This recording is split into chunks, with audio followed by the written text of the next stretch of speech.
അപ്പോൾ നമ്മൾ ഇന്നിപ്പോൾ ഈ സംസാരിക്കുന്നത് അങ്ങേയറ്റം മോശമായിട്ടുള്ള ഒരു രാഷ്ട്രീയ പശ്ചാത്തലത്തിൽ നിന്നുകൊണ്ടാണ്. അങ്ങയുടെ പാർട്ടിയുടെ സമാരാധ്യനായിട്ടുള്ള നേതാവിനെ കുറിച്ച് തന്നെ ഒരു വ്യാജ നിർമ്മിതി പടച്ചുവിടുകയും അതിന്മേലുള്ള ചർച്ചകളൊക്കെ നടക്കുകയാണ്. ഔദ്യോഗികമായി പരാതി നൽകുകയും പോലീസ് കേസെടുക്കുകയൊക്കെ ചെയ്തിട്ടുണ്ട്.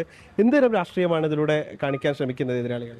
കേരളത്തിൽ പിന്നെ ഇത്തരത്തിലുള്ളൊരു രാഷ്ട്രീയ രീതി പരീക്ഷിക്കപ്പെടുന്ന ഒരു കാലം വരികയാണ്. വളരെ അശുഭകരമായിട്ടൊന്നാണത്. അത് ഈ വിഷയത്തിൽ മാത്രമൊന്നുമല്ല, വർഗീയമായിട്ടുള്ള വർത്തമാനങ്ങൾ പറയാം. ഒരു സെക്കുലർ ഫാബ്രിക്കിനകത്ത് ഏറ്റവും മികച്ചു നിൽക്കാൻ കഴിയേണ്ടുന്ന ആളുകൾ ആരായിരുന്നാലും അവരൊക്കെ വർഗീയവാദിയാക്കുക എന്ന് പറയാം. ഇപ്പം നമ്മൾ ആരെങ്കിലും ഒന്ന് കണ്ടെന്ന് വർത്തമാനം പറഞ്ഞാൽ അവൻ RSS എന്ന് പറയാം.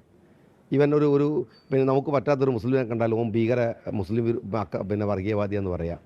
അപ്പോൾ അതിന് കുറേ ടേമുകൾ കണ്ടുപിടിച്ചിട്ട് ആളുകളെ പറയും. അതല്ലല്ലോ പറയേണ്ടത്. ഇവിടെ ഈ തെരഞ്ഞെടുപ്പിലെ പ്രശ്നം എന്താണ്? ഈ കേരളത്തിലെങ്കിലും ഇന്ത്യയുടെ ഒരു പൊതുപരിപ്രേക്ഷ്യത്തിൽ വർഗീയത മാർക്കറ്റ് ചെയ്യുന്ന കുറേ രാഷ്ട്രീയ പാർട്ടികളുണ്ട്. കേരളത്തിൽ അങ്ങനെയല്ലല്ലോ.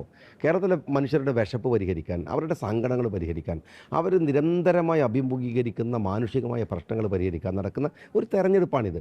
ആ തെരഞ്ഞെടുപ്പിൽ ഇത്തരം വഴികൾ സ്വീകരിക്കുന്നത് ഇന്ന കാര്യം ഞാൻ പറയണില്ല. അത് ഏറ്റവും മ്ലേച്ഛമായ ഒന്നാണ്. അത് ആരും പരിശോധിക്കേണ്ട കാര്യമാണ്.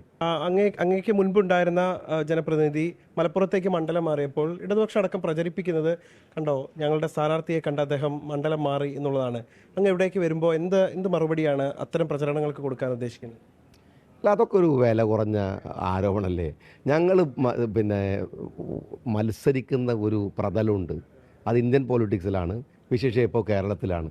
ഞങ്ങൾക്ക് പറയാവുന്ന എന്തെല്ലാം രാഷ്ട്രീയമുണ്ട്. ചെറിയ സുക്കേടുകളുമായിട്ട് വന്നിട്ട് ഒരു തെരഞ്ഞെടുപ്പിൽ ഞാൻ ഒറ്റക്ക് മത്സരിച്ചപ്പോൾ അങ്ങനെ കിട്ടിയില്ലേ, രണ്ടും കൂടി കൂട്ടിയാൽ 10 ആവൂലേ, അതുകൊണ്ട് ഇയാൾ തോറ്റുപോകില്ലെന്നൊക്കെ പറയുന്ന രാഷ്ട്രീയം എന്നല്ല ഞങ്ങൾക്ക് പറയാനുള്ളത്. ഞാൻ വേങ്ങരയ്ക്ക് വേണ്ടി മാത്രം മത്സരിക്കുന്ന കാൻഡിഡേറ്റും അല്ല. അങ്ങനെ നിങ്ങൾ തെറ്റിദ്ധരിക്കേണ്ട ആവശ്യമില്ല.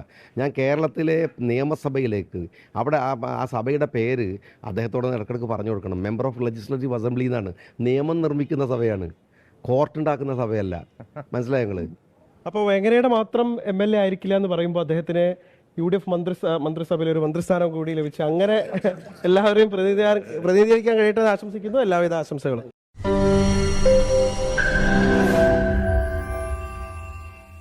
ലോകത്തെവിടെയായാലും ഏത് സമയത്തും 24 വാർത്തകളും ഓഗ്മെന്റഡ് റിയാലിറ്റി പാക്കേജുകളും എക്സ്പ്ലെയിനറുകളും വിശദമായി കാണാൻ ഞങ്ങളുടെ YouTube ചാനൽ നിങ്ങൾക്ക് സബ്സ്ക്രൈബ് ചെയ്യാം.